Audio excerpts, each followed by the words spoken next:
Hello, welcome back to my channel. ഞങ്ങളുടെ നാട്ടിൽ ഈ ചെടിനെ പറയുന്ന പേര് ഞൊട്ടാഞ്ഞൊടി എന്നാണ് കേട്ടോ. നിങ്ങളുടെ നാട്ടിൽ ഇതിനെ എന്താ വിളിക്കണതെന്ന് ഒന്ന് കമൻറ്റ് ചെയ്യണം കേട്ടോ. ഇപ്പോഴത്തെ കുട്ടികളൊക്കെ ഇങ്ങനത്തെ ചെടികളൊക്കെ കണ്ടിട്ട് പോലും ഉണ്ടാവില്ല കേട്ടോ. ഞങ്ങൾ സ്കൂളിൽ പോകുന്ന സമയത്തൊക്കെ റോഡരികിലൊക്കെ ഈ ചെടിയൊക്കെ ഇരിക്കണ കാണുമ്പോൾ ഞങ്ങൾ പറിച്ചത് പരസ്പരം നെറ്റിയിലൊക്കെ ഇങ്ങനെ അടിച്ച് കളിക്കുമായിരുന്നു. ഇത് പറമ്പിലൊക്കെ ഇപ്പോൾ വളരെ കുറവായിട്ടാണ് കാണപ്പെടുന്നത്. പണ്ടൊക്കെ ഇത് വെറും ഒരു റോഡരികിൽ നിൽക്കുന്ന ഒരു ചെടി മാത്രമായിട്ടാണ് കണക്കാക്കിയിരുന്നത്. ഇപ്പോഴാണ് ഇതിൻ്റെയൊക്കെ ഗുണങ്ങൾ മനസ്സിലാക്കുന്നത്.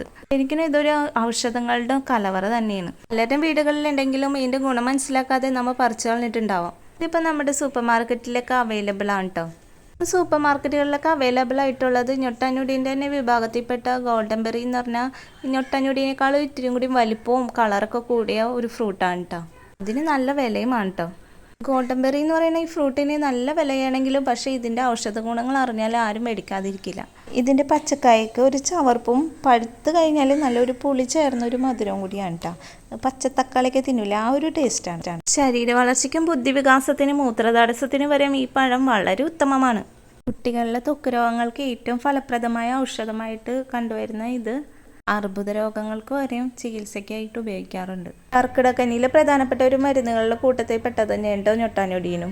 ഇത് ശരിക്കും മുളയ്ക്കുന്നതും പൂക്കുന്നതും കായ്ക്കുന്നതെല്ലാം മഴക്കാലത്താണ് കേട്ടോ.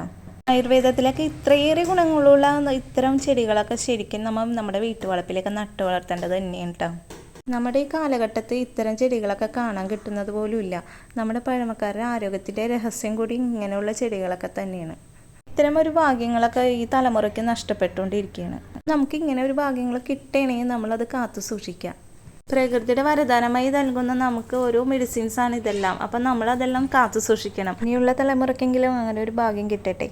അപ്പോൾ എൻ്റെ വീഡിയോ ഇത്രേ ഉള്ളൂ. അപ്പോൾ എല്ലാവർക്കും ഇഷ്ടപ്പെട്ട തീർച്ചയായിട്ടും കമൻറ്റ് ചെയ്യുക, ലൈക്ക് ചെയ്യുക, സബ്സ്ക്രൈബ് ചെയ്യുക, തീർച്ചയായിട്ടും സപ്പോർട്ട് ചെയ്യുക. അപ്പോൾ ഓക്കെ, ബൈ.